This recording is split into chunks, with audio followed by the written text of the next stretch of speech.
breaking news. This from Washington, the Wall Street Journal reporting that Mr. Mueller will expand his investigation with Mr. Flynn involving the Turkish Mr. Gulen, the Turk Mr. Gulen, living in Saylorsburg, Pennsylvania. This is north of Philadelphia, south of Scranton. Kevin Cirilli joins us right now as this story advances. Kevin, it's a September meeting that James Woolsey attended.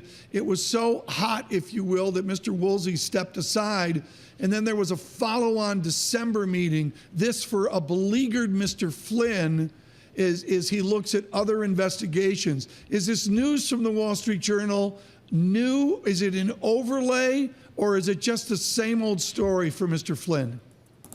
Well, two things. First and foremost, there have been lots of questions surrounding former White House National Security Advisor Michael Flynn's relationship with Turkey in regards to his son as well. The second point I would make is that the Wall Street Journal is reporting that they would have been paid as much as $15 million to deliver Mr. Gulen to the Turkish officials on a private jet from middle of nowhere, Pennsylvania, across overseas to Turkey. $15 million bribe, essentially, in order to do that. This took place, these meetings allegedly took place during the presidential transition.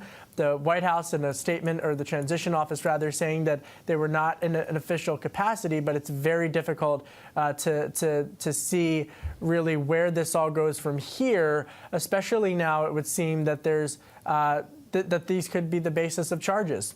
Within the basis of charges, overlay what we learned a few weeks ago, 10 days ago, with the first Mueller efforts with Mr. Manafort, into what you would presume to see with Mr. Flynn. Is the methodology the same, or is the General Flynn investigation separate and distinct from Mr. Manafort? Well, overarchingly, Tom, I think it's all connected, but I think that in terms of the various angles that investigators are looking at, this is clearly a separate track, so to speak.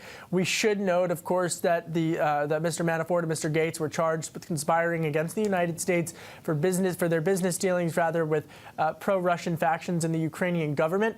I do slightly want to correct what I just said. A statement from the transition office of the White House, a spokesman for the Trump transition process told the Wall Street Journal, quote, "We don't have any evidence that such meetings took place." So I just want to be very specific here because all of that nuance is very important.